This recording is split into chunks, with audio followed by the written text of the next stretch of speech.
Dia tuh bilang gini, kalau Mas ini ingin lebih kaya, saya minta Mas jadi istri saya. Saya bisa melayani Mas ini melebihi dari manusia. Karena apa? Saya bisa menjadi apa saja. Terus setelah kok saya itu bisa melayani dia gini gitu, tanaman saya itu kok semakin bagus. Pasti semakin bagus kok sampai panen. Itu panennya itu bisa melimpah-limpah, Mas. Umumnya cuma dapat satu kalau di sini itu 1/4 itu cuma dapat kurang lebih 5 kintal. Saya itu bisa dapat 2 ton, Mas. Bener itu.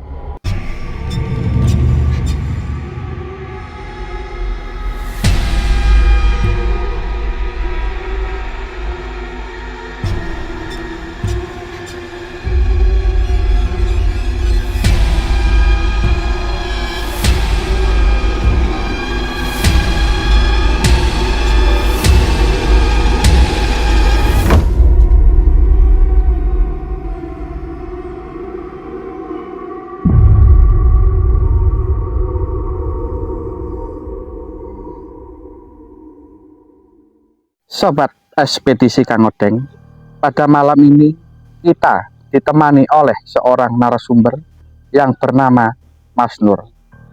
Mas Nur akan berkisah pada malam ini pernah melakukan sebuah ritual pesugihan Sri Kuncung.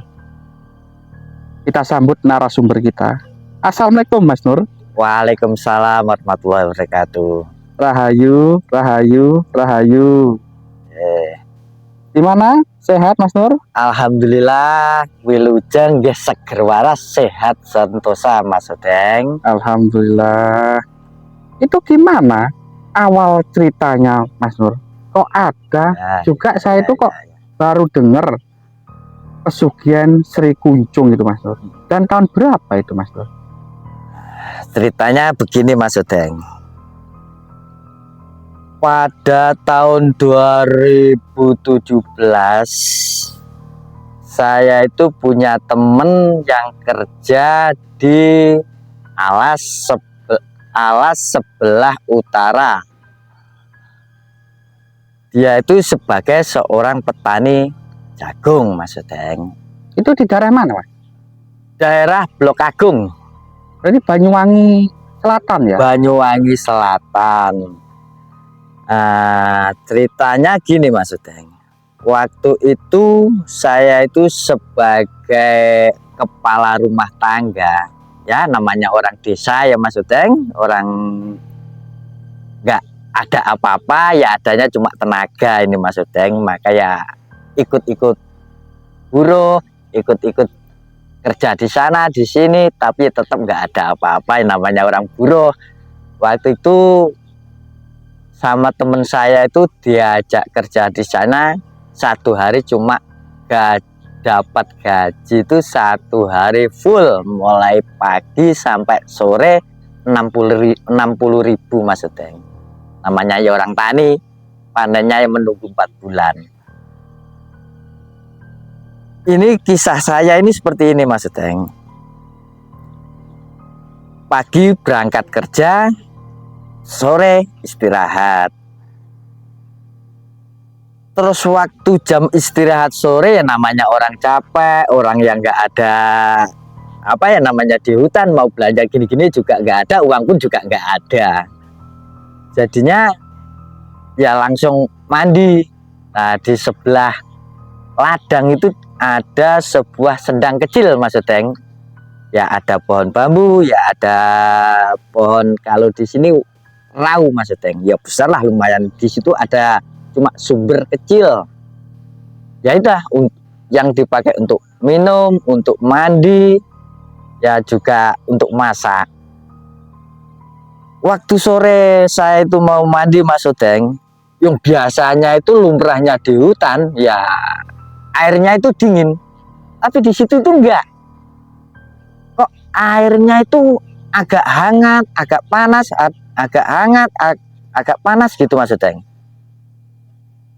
Tapi saya nggak saya hiraukan karena ya memang namanya sudah capek naik turun gunung untuk nanam jagung itu. Jadinya itu saya mandi, habis mandi pulang langsung ke tempat istirahatan, namanya di sana itu gubuk. Terus pulangnya itu nggak ke kampung, ya tinggal langsung di lokasi penanaman jagung itu. Kalau dikatakan orang-orang sana itu namanya darung Mas Udeng. Ya langsung tinggal di ladang supaya besok bisa bangun pagi lagi, bisa buruh kerja lagi.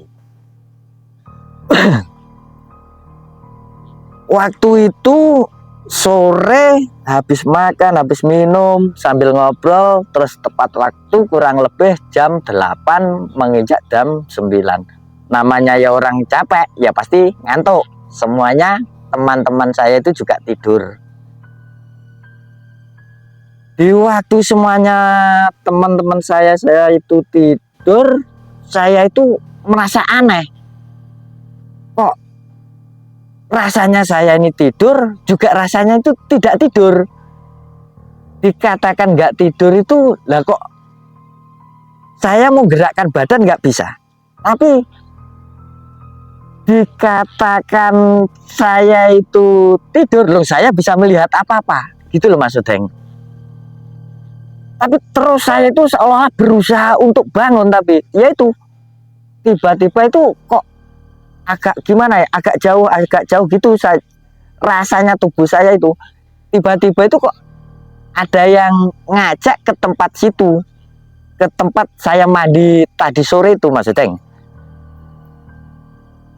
Di situ itu saya dikasih tahu, kalau kamu nasib kamu tidak setiap hari cuma buruh ingin ngerubah nasib, kesini, coba kamu kesini.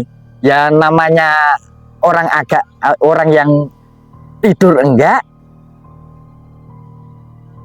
tidur ya enggak, itu kan repot jadinya. Antara sadar nggak sadar lah ya. Antara sadar nggak sadar. Jadinya itu waktu itu saya itu ya namanya orang gimana ya, agak ngigau. Jadinya saya terbangun dari ya lamunan itu tadi, geragap gitu. Langsung saya bangun, loh saya tadi itu kenapa? Langsung saya langsung bertekad mendatangi sendang itu tadi. Ada apa sebenarnya di sendang itu tadi? Waktu itu tepat ya kayak gini nih loh Mas Udeng. Ini mungkin mendung, jadinya bulan nggak kelihatan. Waktu itu terang benerang, nggak ada mendung, jadinya bulan itu kelihatan bundar. Saya tuh nekat ke sendang tempat saya mandi.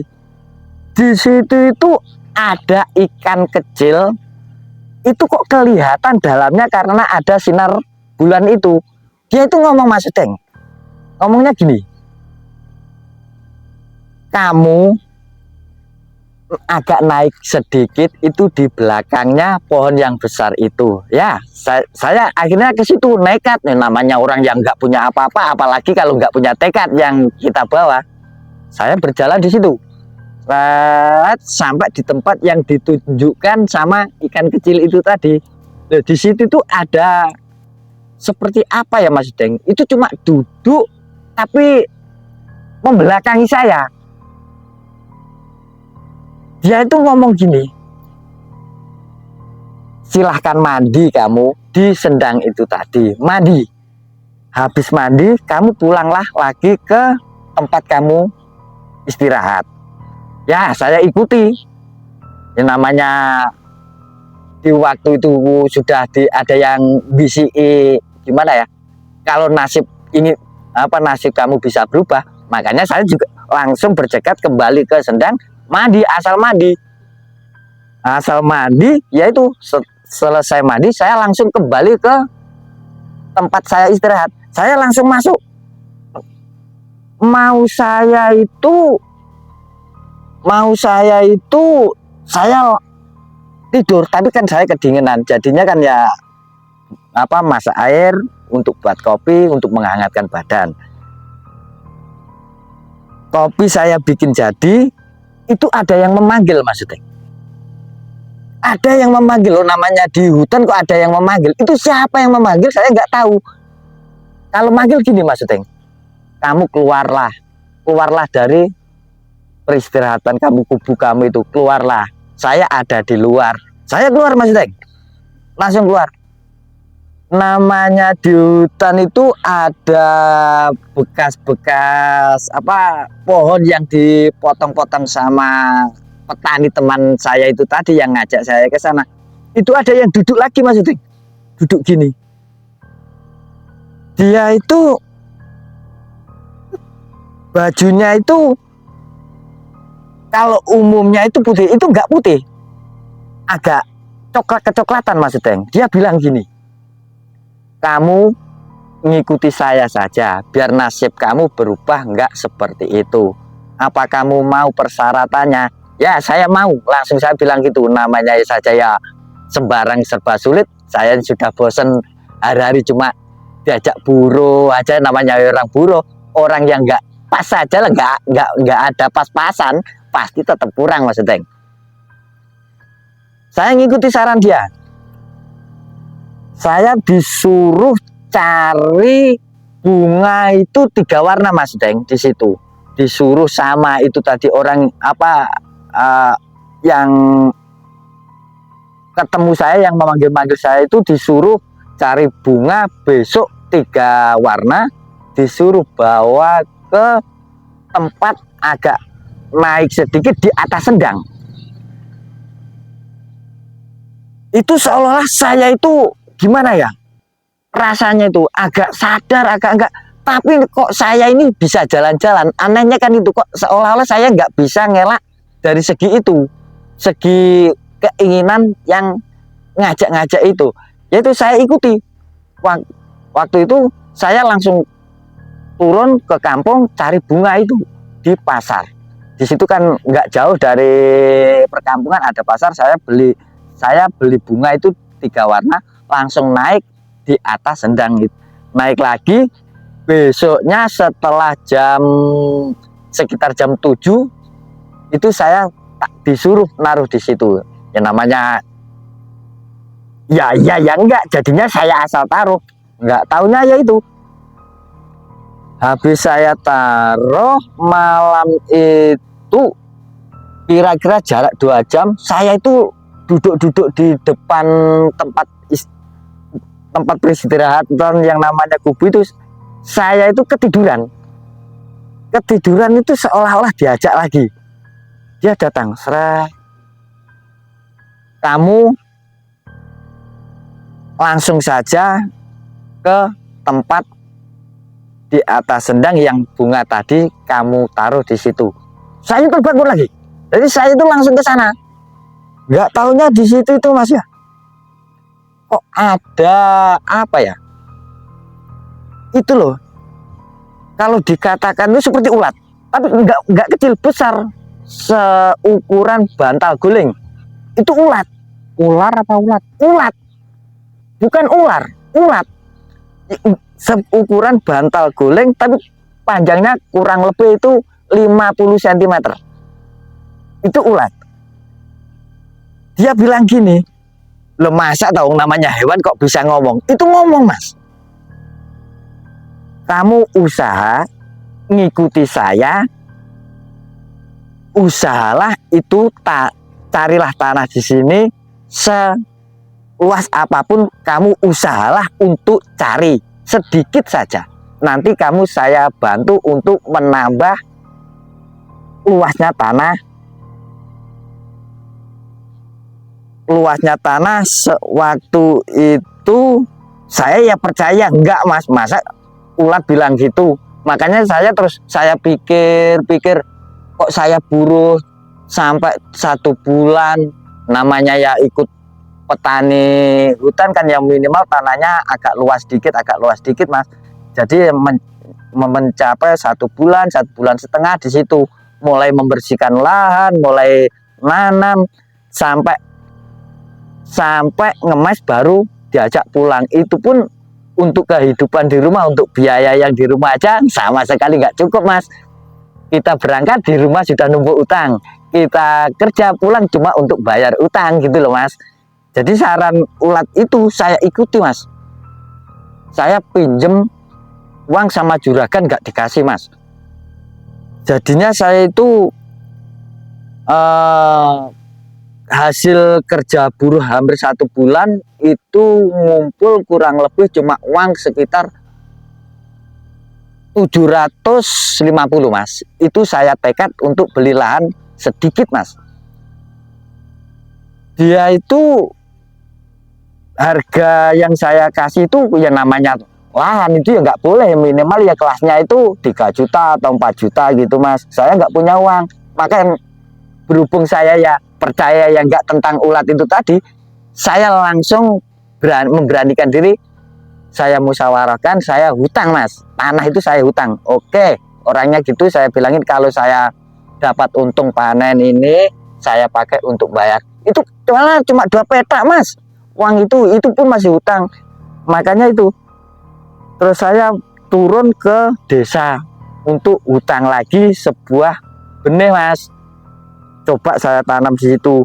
Terus saya punya lahan sudah saya bersihkan. Terus saya sudah nggak ikut juragan lagi. Saya nyoba nanam sendiri. Terus saya cuma bikin kalau di sana cuma pakai alang-alang Mas. Atapnya itu alang-alang biasa gini, nggak pakai seng genteng itu enggak. Cuma alang-alang. Ya gini. Waktu itu tiba-tiba ya namanya orang tani itu kalau nanam pasti tepat musim hujan, itu ada hujan Mas. Sore itu hujan, namanya di gunung kabut ya pasti tebal. Di depan tempat saya istirahat itu Mas, itu kelihatan seperti apa itu ada orang duduk gitu Mas, tapi itu bukan orang. Saya dekati, namanya sendiri Mas, yang teman saya kan juga di balik ladang itu tadi kan, jarak kira-kira cuma jalannya setapak, ini di balik sini lahannya teman, di sini saya sedikit, di sana luas.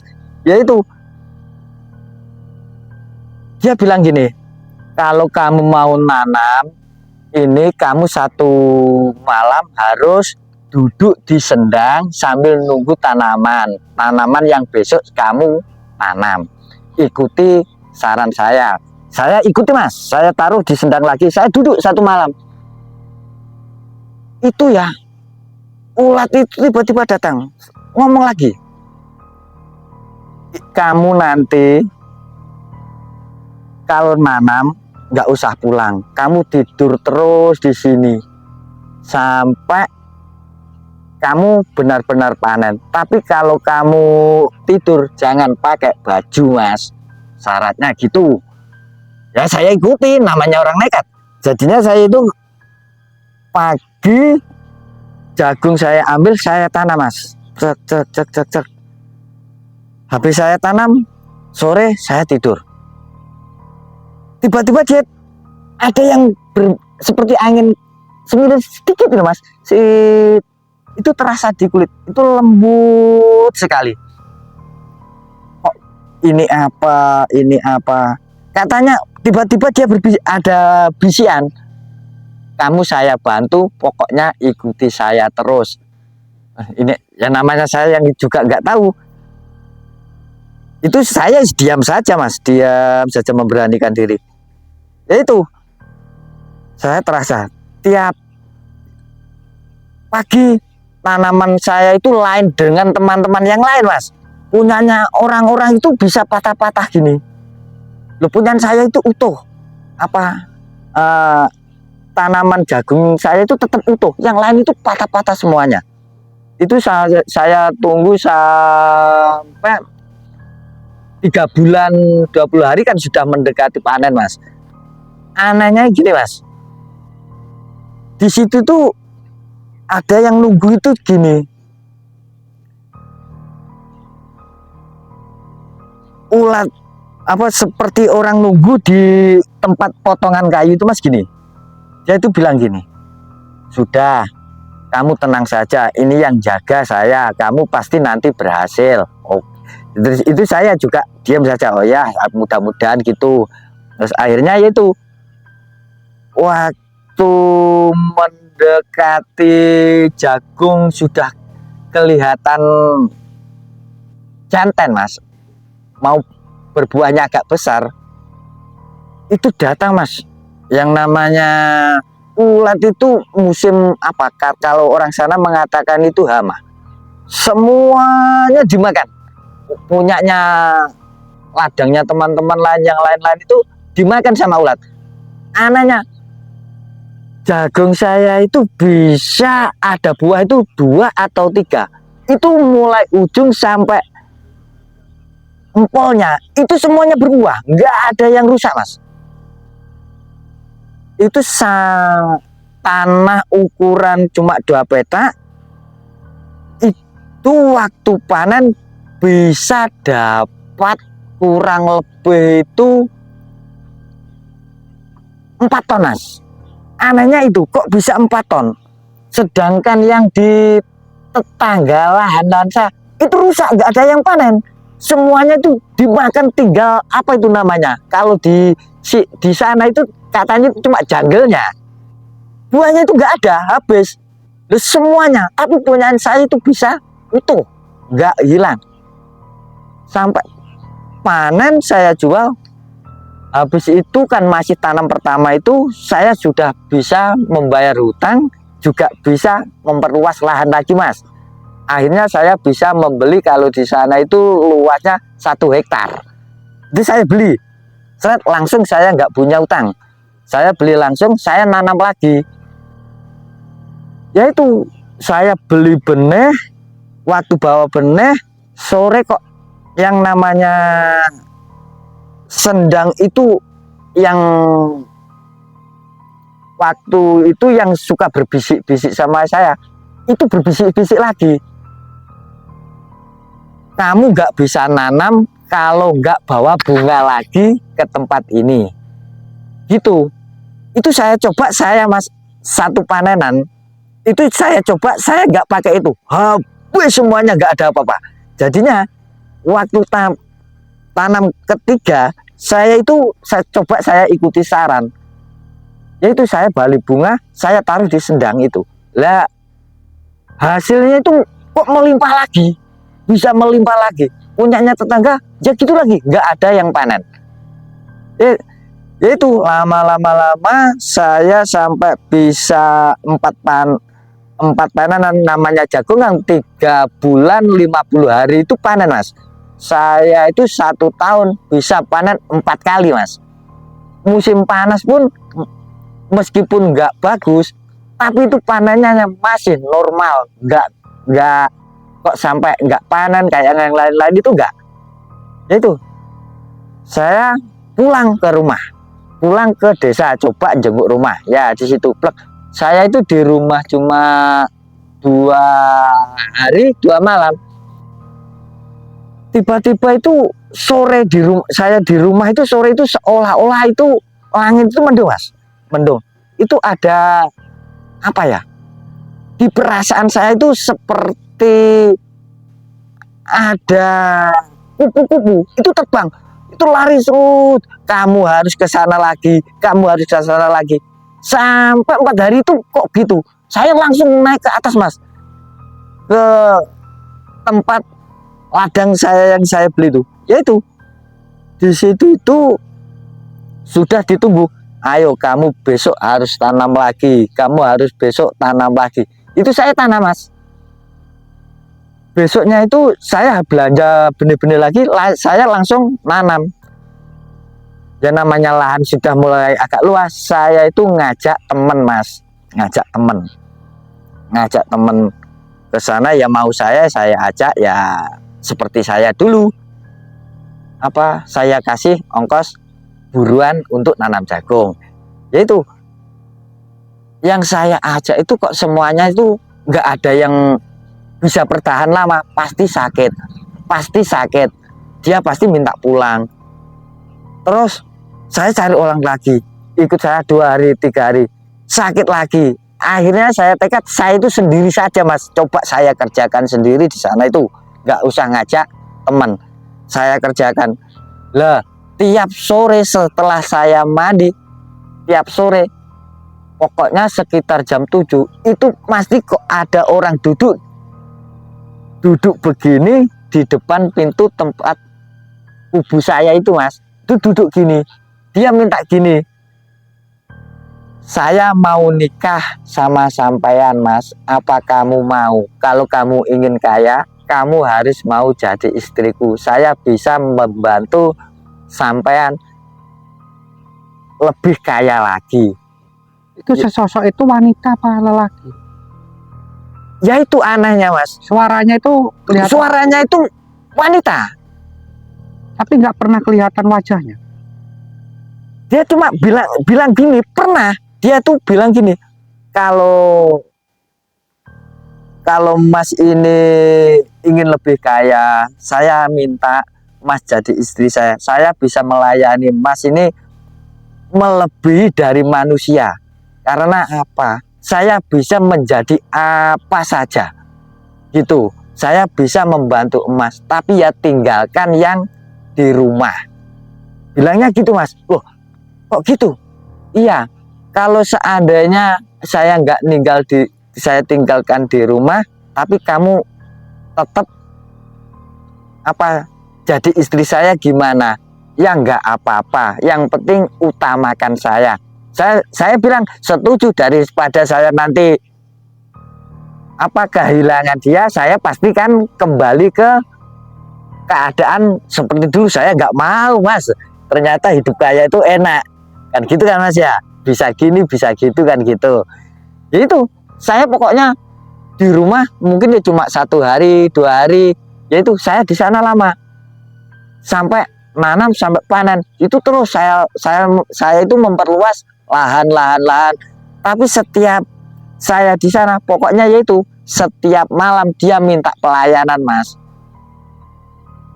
Bentuknya itu aneh-aneh. Tiba-tiba saya tidur itu sendiri. Tiba-tiba dia itu nongol gitu. Nah, seolah-olah itu ngajak janda, Mas. Bercanda terus gini. Itu anehnya itu. Terus setelah kok saya itu bisa melayani dia gini gitu, tanaman saya itu kok semakin bagus. Pasti semakin bagus kok sampai panen. Itu panennya itu bisa melimpah-limpah, Mas. Umumnya cuma dapat satu kalau di sini itu 1/4 itu cuma dapat kurang lebih 5 kintal. Saya itu bisa dapat 2 ton, Mas. Bener itu. Keanehannya itu, sedangkan yang di sebelah saya pasti rusak semuanya. Terus mungkin ini kecurigaan teman yang namanya saya dulu kan diajak teman, maka teman saya juga bertanya gini. Dia nemu saya, dia itu bertanya aneh-aneh gitu. Nggak taunya dia itu mungkin namanya ya orang-orang Jawa, mungkin ya cari-cari syarat, Mas ya, untuk bertani supaya dia juga berhasil. Dia itu melihat sendiri, katanya, Mas, itu lihat ulat itu besar, Mas. Yaitu dia datangnya katanya itu dari tempat saya, Tegal saya itu. Dia datang ke situ, itu membawa jagung yang di tempatnya dia. Katanya dusung dibawa ke tempat saya. Gitu tiap hari. Lama-lama saya di situ, yaitu dicurigai katanya punya gitu. Saya bilang ya, saya nggak punya, tapi ada yang datang. Kalau memang gitu, saya kan nggak tahu. Yang penting saya itu cuma dibantu sama yang namanya itu, waktu itu dia datang tuh ngaku sama saya, yaitu Sri Kuncung itu tadi, Mas. Katanya itu gitu. Dari saya itu gimana ya, orang-orang itu, tapi efek samping sama saya itu nggak ada, Mas. Anehnya kan itu. Sampai teman saya itu yang nuduh saya itu sampai kejual, semuanya kejual. Ya jadinya kan saya sendiri yang beli. Nah gimana lagi, wong dia sudah nggak mampu, ya saya beli. Akhirnya saya yang memiliki lahan itu. Ya tapi ya itu, dia setiap malam dia ya mintanya selayaknya seorang suami istri, Mas, gitu. Anehnya cuma itu, yaitu terus setiap saya mau tanam di tempatnya sendang, dia minta dikasih bunga tiga rupa. Cuma gitu tiap hari itu mas. Itu kalau nyemprot, kalau apa ada hama yang lain, cuma disuruh ngambil air itu dipakai nyemprot, pakai ngobat gini. Saya nggak pernah pakai aneh-aneh mas. Jadinya hasilnya tetap normal itu mas, lebih bagus daripada yang punyanya teman-teman Air yang lain, sendang tadi ya? Iya, dari air sendang itu. Jadi nggak pakai obat-obatan ya? Enggak. Terus di sana itu kan tanahnya perhutani ya? Itu apa hak guna itu belinya? Gini mas, di sana itu istilahnya gini, punyanya perhutani, tapi kan seorang petani cuma dikasih, anggap saja sewa lah mas ya, sewa atau mengganti lahan teman-teman yang ada di sana. Itu bisa. Jadi belinya itu beli sewa lah ya? Beli sewa, bukan beli lahan untuk dimiliki hak milik enggak ya? Bukan.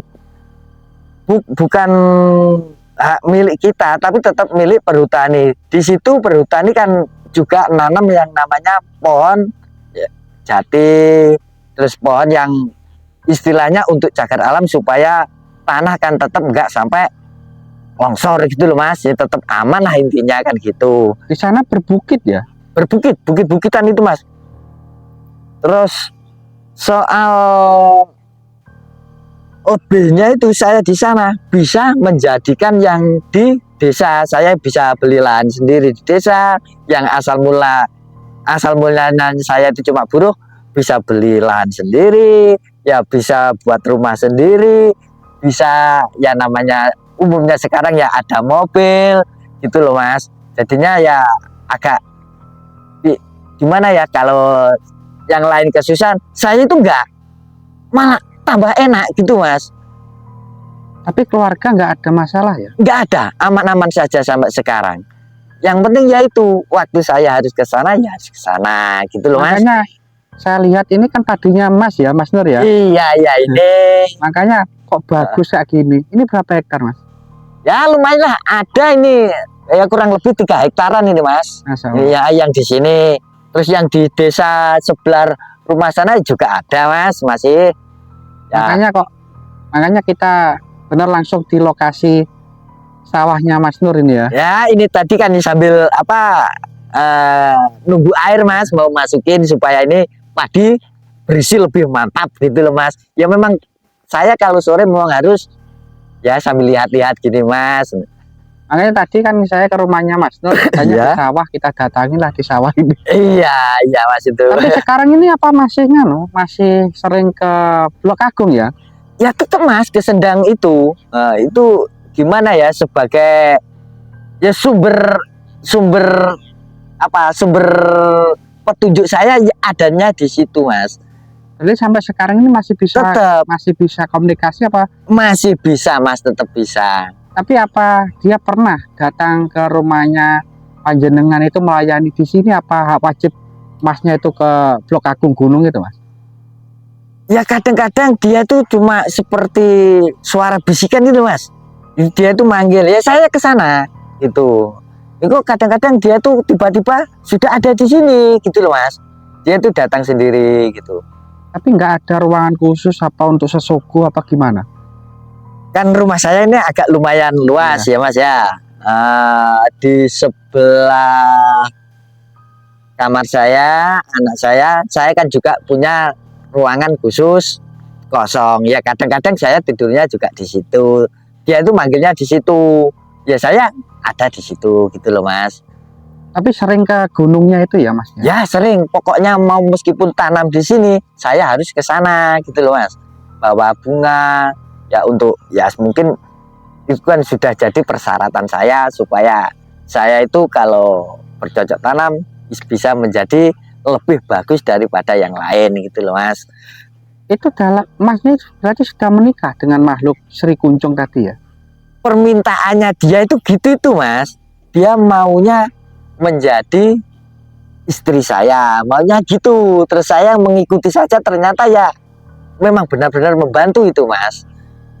Tapi pernah nggak di dalam berhubungan suami istri itu wujudnya gimana mas? Apa masnya itu merasakan secara fisik apa secara antara sadar nggak sadar? Itu sadar, antara sadar nggak sadar. Soalnya gini mas, ya seperti yang saya katakan di awal tadi kan gini, itu kok halus, lembut, cuma gitu rasanya, lembut, seolah-olah kalau rasanya gini loh mas, seperti hidung kita itu apa, kalau napas kulit kita didekatkan gini, rasanya seperti itu. Oh, lebih lembut daripada ya namanya sentuhan, kayak kalau manusia kan sentuhan kasar, lebih halusan itu mas. Tapi terasa ya? Ya terasa. Tapi terasa dingin apa gimana mas? Enggak, kayak nafas itu loh. Iya kayak nafas, ada nafas itu sekujur tubuh itu gitu itu rasanya. Tapi nggak kelihatan wujudnya pas kumpul suami istri itu mas. Ya bisa kelihatan kalau dia itu apa mau kita gitu, kalau dia memang harus kelihatan ya kelihatan. Tapi yang bisa melihat ya mungkin cuma saya gitu loh mas. Itu anehnya kan dulu saya kan pernah duduk, dia datang di ruang tamu saya itu ya, dia datang duduk, anak saya juga ada, istri saya juga ada, tapi nggak ada yang lihat, yang tahu kok cuma saya gitu loh mas. Anehnya kan itu, tiba-tiba dia ada di situ. Jadi dulunya Mas Nur ini sebagai ya buruh tani lah ya. Ya buruh tani. Dengan gaji 60.000 sampai sekarang wah luar biasa.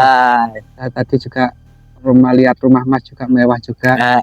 Makanya saya penasaran dengan cerita mas. Kita cari sudah hampir 2 bulan ini baru ketemu. Ya. Kalau kita mau datang ke Blok Agung, ke gunung itu emang jalannya kan susah mas. Kita nggak bisa ke sana. Kita harus jalan ya kurang lebih 4 jam mas. 4 jam itu ya. Iya 4 jam atau 5 jam. Karena apa? Dari kampung itu saja kan sudah hutan, jadinya kita kan nggak bisa jalan, nggak bisa bawa mobil atau motor, kita kan harus jalan karena naik turun gunung gitu loh mas. Banyak apa, kita habis naik gunung itu turun kan pasti ada sungai, ada yang bikin kendala kita pakai kendaraan itu. Berarti motor aja nggak bisa naik? Nggak bisa mas. Makanya dulu tim kita itu pernah ke rumahnya Mas Nur, dikasihlah alapan di daerah Blok Agung di gunung itu. Cuma tim kita juga nggak ada yang berani naik. Karenanya medannya susah Kang Odeng gitu mas.